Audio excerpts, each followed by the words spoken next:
This is Fearless Beauties, a podcast dedicated to developing voices of color in the beauty industry.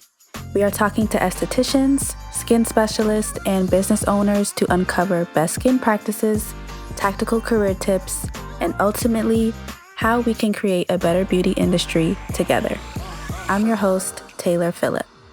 And I'm your other co-host, Alyna Velez. Welcome to the latest episode of the Fearless Beauties podcast.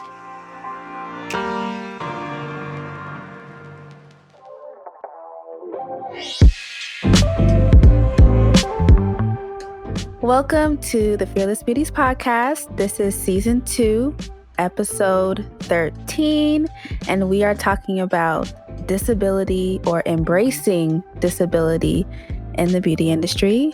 My name is Taylor from Taylor Budgets. And I'm Alyna, your co-host. So yeah, Alyna, it's been a while, girl. For me, it's been over a month, so I'm happy to be back.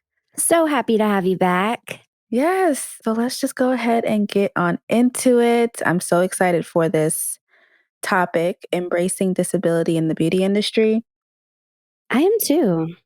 Yeah, I was thinking we've been doing the Fearless Beauties podcast for, I would say, like 2 years. And we've discussed so much about like the LGBTQ community, skin of color, racism, discrimination, but we've never really discussed people living with disabilities. So I think that's like a new chapter for that population that is not included. Yeah, Taylor, good point. So while researching for this topic, I realized that 1 in 5 people have a disability of some sort, whether it be visual impairments or, mobility disabilities, learning disabilities. I mean, the list goes on, but 1 in 5 people, that's likely, somebody with a disability, right? Yeah, that's 20% of the world, which is crazy. I did not know that fact. Yeah. And that just goes to show you that the beauty industry, and I'm sure so many other industries, are not accounting for that population. And there's so many of them. There are some big powerhouse people though that are really moving the needle for just being the voice for people with disability in the beauty industry. Just to highlight a couple, I found this girl named Molly Burke. At age 4, she was told that she would eventually go blind as a teen, right? And she did. She was also told that being a disabled woman, she would never be a beauty queen, which was a dream of hers. And guess what? She went on to win Miss Teen Canada International. Wow. And that is just amazing to me. So anyway, she's a Canadian YouTube personality and a motivational speaker, just all about empowerment, inclusivity, equality. Yeah, just a powerhouse. Yeah, I actually watched one of her YouTube videos earlier today, and she was doing like a campaign with Estee Lauder, and they had like the #1 foundation out. And I was literally just like mesmerized by her because she was applying her makeup flawlessly. It just goes to show you that your disability doesn't define you. Like you are not hindered by that. And it's just like, I think it's just an amazing motivator for people who feel like they can't do something or be someone because of their disability, which is so not true. And I was looking through the comments on her videos, and there's so many people she's inspiring. And I was like reading about her and an article, and she said that because I was thinking about how can the beauty industry include people who live with disabilities.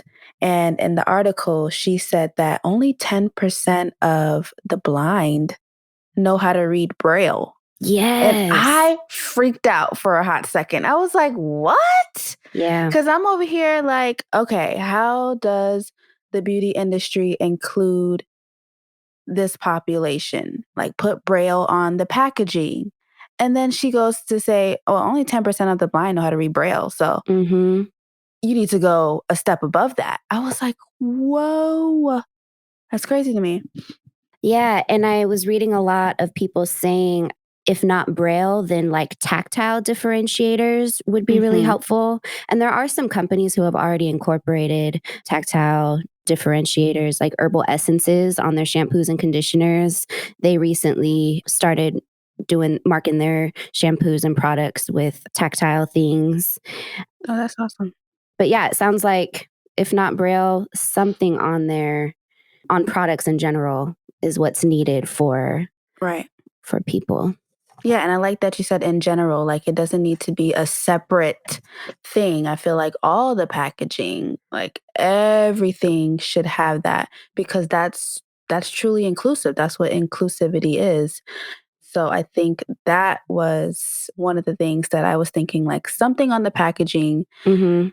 that can help those who are blind. And then I was also thinking about some other ways the beauty industry can include people who live with disabilities. And I was thinking, like, for those in wheelchairs or motorized wheelchairs, putting products on the lower shelves so that they can reach it.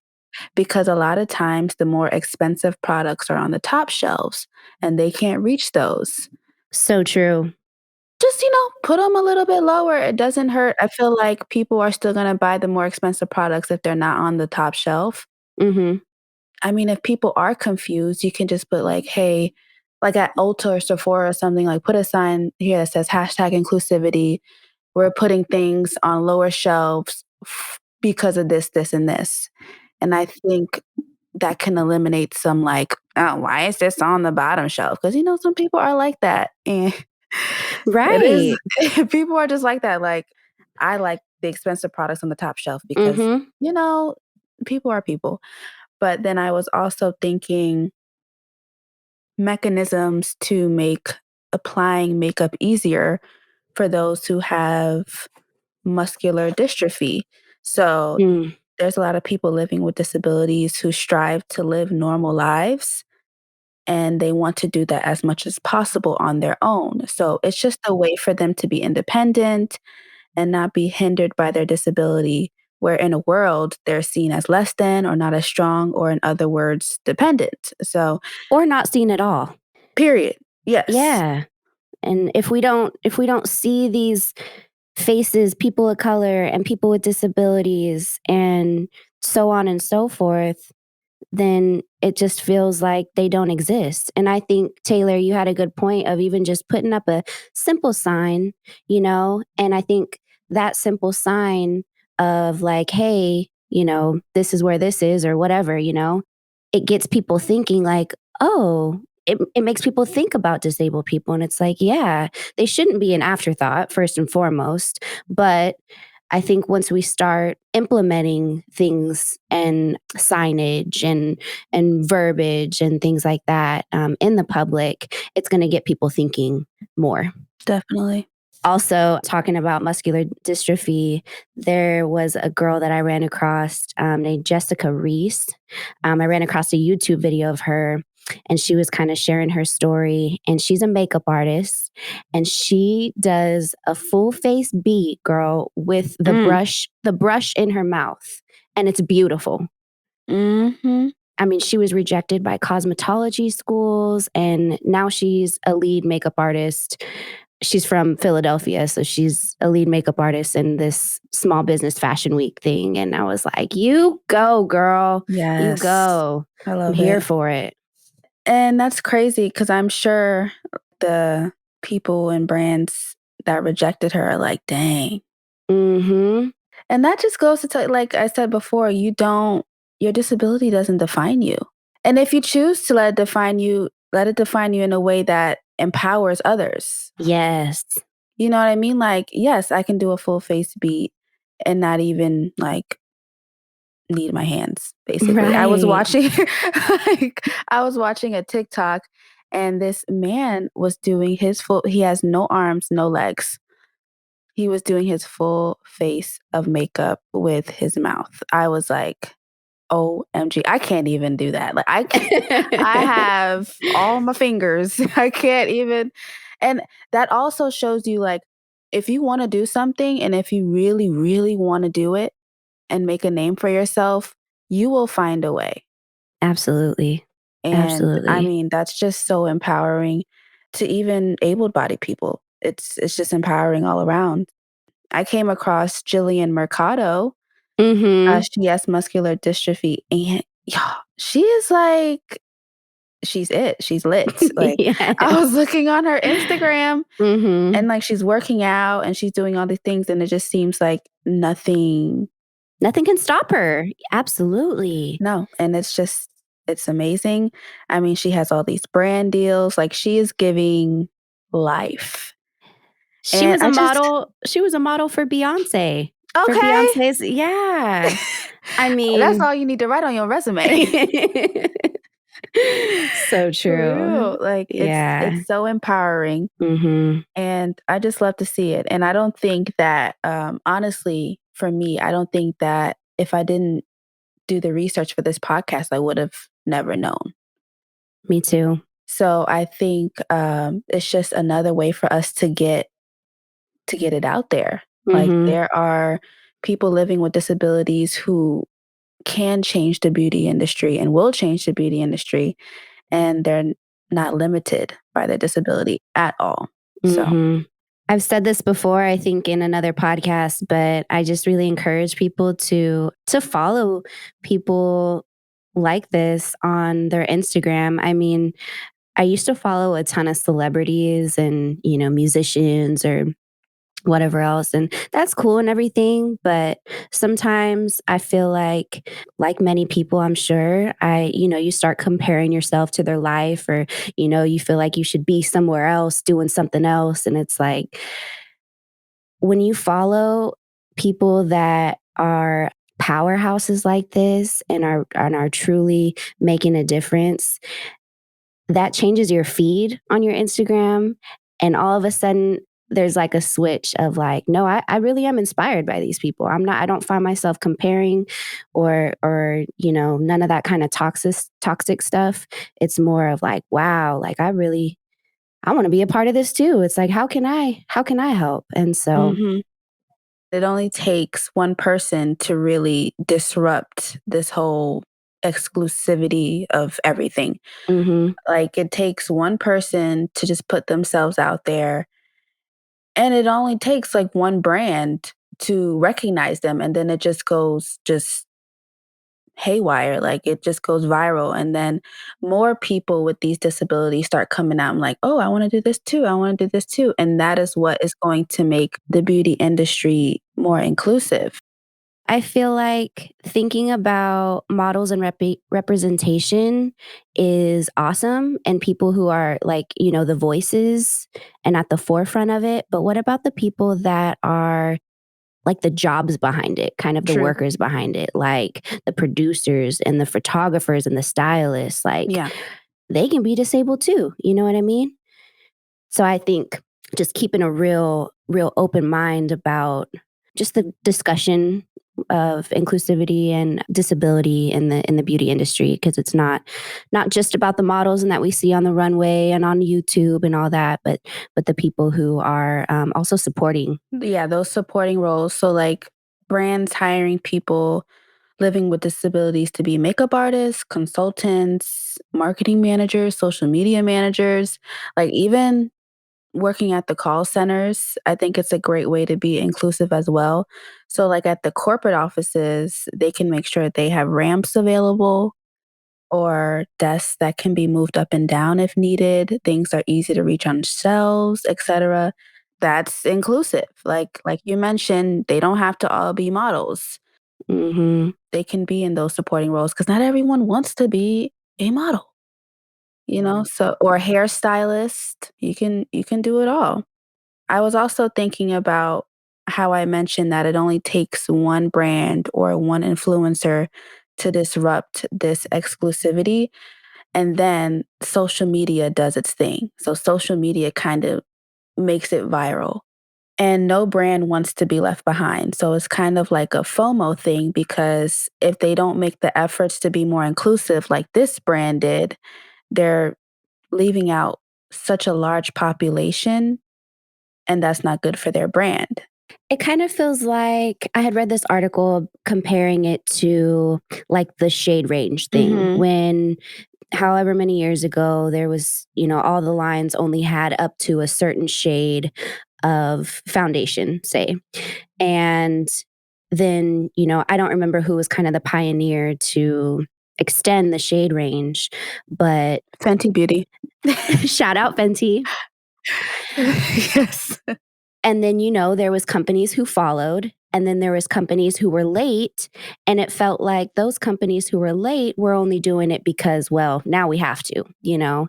And so it feels kind of relative to disability in the beauty industry because of kind of the same reasons. There are Yeah. companies like, L'Oreal and Estee Lauder that are kind of ahead of the game a little bit and making sure like Estee Lauder hired a consulting firm to help develop strategies for their brands to specifically help customers with disabilities and shop for makeup. So they're very ahead of the curve. L'Oreal corporate offices are now accounting for at least 2% of their workforce to be disabled. So that's pretty cool. Yeah. It's amazing. But we just need to keep going and keep pushing. Yeah, and I feel like we always say, like, it's getting there, Mhm. and it is getting there. It is getting better, but it's just like what I would like to see is more genuineness and not just doing it to do its sake. Like, don't be inclusive just for inclusive sake. Like, that's not where it's at. Like, it's being inclusive because you care about everyone and you want your brand to reflect your love for all people. So, what L'Oreal's doing, Estee Lauder, that is great. And I love it. And you never know, these brands probably had it in their, little meetings and stuff for talking about it, and then this brand did it, and they're like, "Dang, now we're gonna be looked at as 2nd or 3rd." But honestly, it doesn't matter. I feel like it shouldn't be looked at like that. It should be looked at like, kind of a just kind of a family thing. It's like, okay, welcome to the fam. Exactly, but social media is not like that. Like, social media will clap back and just, like, put you in your place real quick, Mhm. and people stop purchasing your brand because of how long it took you to respond when, you don't know everything that goes on behind the scenes. So, like you mentioned, it's kind of like, let's be a community.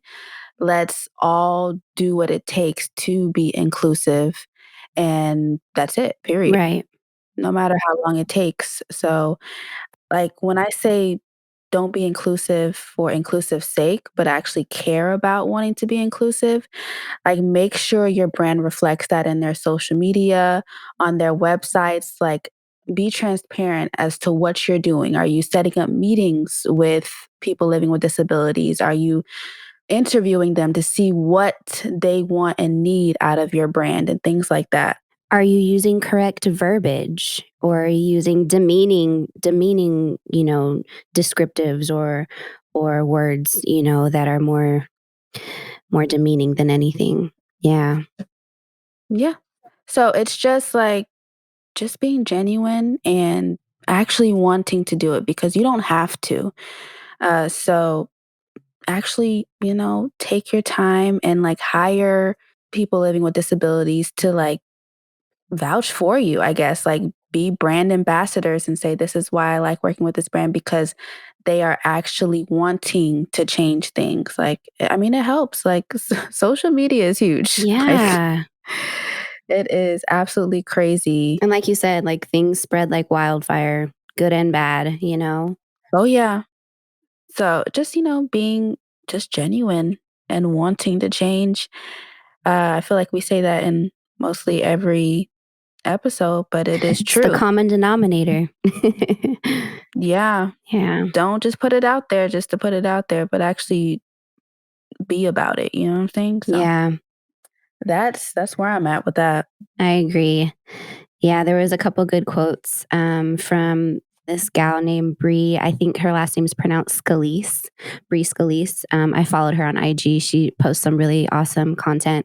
She does hashtag empowering individualism. And her thing behind that is finding beauty and joy in all of who you are and finding that power in your differences. Love Oh, I that. love that. Yeah. Love that so much. Oh, I love that. And, I was also looking at the brand Aerie, Mm. Aerie, and I think I've seen their brand a ton. I don't even know if I've seen it in Target. I Is can't remember. that is that, like, a part of the Aeropostale fam? I don't know. Aerie? I mean, it might be, but I just know I've seen it as Aerie. It's basically like bras and T-shirts and underwear and things like that, and they are doing, like, a whole campaign where they're bringing in models with disabilities and illnesses, and it is beautiful. So if you just look up Aerie disabled models, that's what they have it as on Google. I mean, you can it's a beautiful thing. I mean, I was reading an article about it and one person said that they love what the brand is doing, but there's not enough inclusivity when it comes to skin color. So they would like to Mhm. see more people in the darker skin range, which I agree, but I think they're doing a darn good job with just I mean, they're showing everything, you know, they're Mhm. showing the scars and they're showing like the bags, the medical bags. I don't know the right terminology, so I'm just gonna say the medical bags, but Mhm. they're showing women in wheelchairs and women with monitors on them. Like it's a beautiful thing. And it's real life, right? Oh yeah, Yes. real life, and they're showing um like women with just one leg or one arm. Like I'm loving every moment of it, and it honestly makes me want to purchase everything they come Mm. out with simply Mhm. because they're not leaving any woman out. Mhm. And I don't care who you are, everybody wants to look good and feel good, right? Right. So, there are many different shapes, faces, sizes, types, you know, the list goes on, and like I said earlier, it's if we don't see it, then it feels like it doesn't exist, and there's just a lack of representation. And I love that the direction that we're headed in, and just expanding and really opening people's minds and seeing more of um, just all the beautiful people in the world. Yeah, it's a great thing. I feel like we're headed in the right direction. I just want to Hmm. see more of it because the fact that I have never even like you mentioned before, like if you start following these people, it'll show up on your feed and you'll start to become more aware of it. So I think, Yeah. just like how we're doing this podcast, I think it's going to open the eyes of a lot of people, just like how Instagram and TikTok do it as well. So I think Hmm. that's I think one thing we can talk about is the different tools brands are coming out with to help people living with disabilities like apply makeup. So Cole Creatives is or has come out with a flexible makeup brush that helps apply makeup easier because it bends and it's a lot more Oh. comfortable.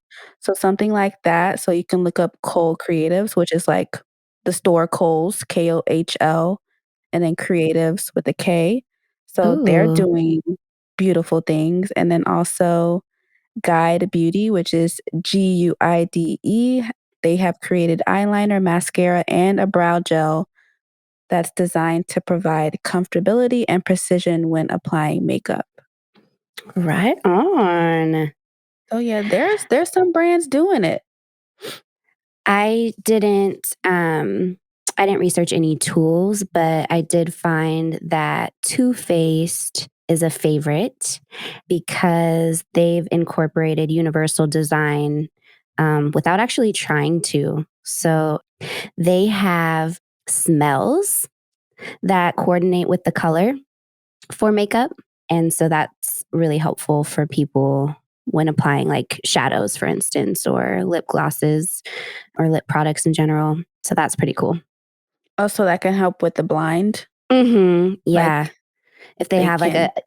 a palette, an eyeshadow palette, the smell. And then I think Too Faced also is one who has incorporated tactile symbols also.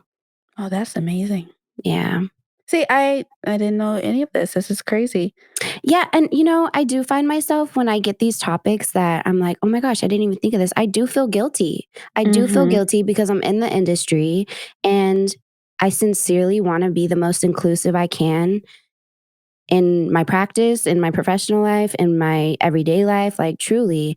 And so I don't ever want to forget. And so having people following people on Instagram helps me at least keep things top of mind and progressive and staying on top of it, because I don't want to forget. I want Yeah. to keep progressing. And that can really help your brand as well, and you can teach your clients about it, like, "Hey, have you heard of this? Have you heard of that?" Right. Spread the So word. exactly, Mhm. that's how it's gonna happen. Word of mouth, social media, so Yeah, I think it's a great thing. I do too. We're living it. Exactly. We're not talking it. We're talking it and we're walking it. Yes, Mhm. I love that.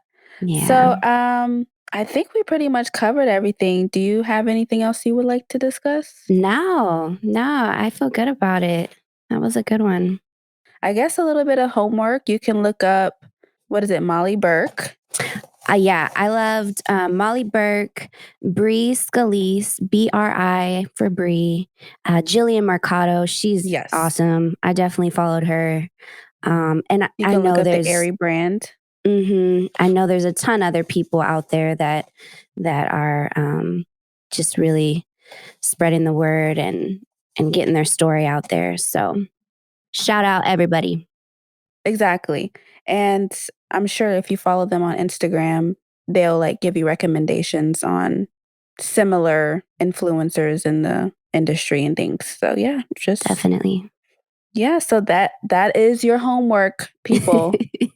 I love giving homework now. Uh-huh. Yeah. Anyway, thank you so much for listening to the podcast. I really hope you enjoyed it. As always, you can find us on Instagram at Fearless Beauties, fearlessbeauties.com. You can find me on Instagram at Taylor Budgets. And you can find me on Instagram at True Skin Lab. Give me a follow, I follow back. Yes, and also Mary. We can't forget Mary at Your Etsy Godmother. Missing her today. I know. All right, so that is it, Alyna. Thank you all so much for Thank tuning you in. guys. Bye. Bye.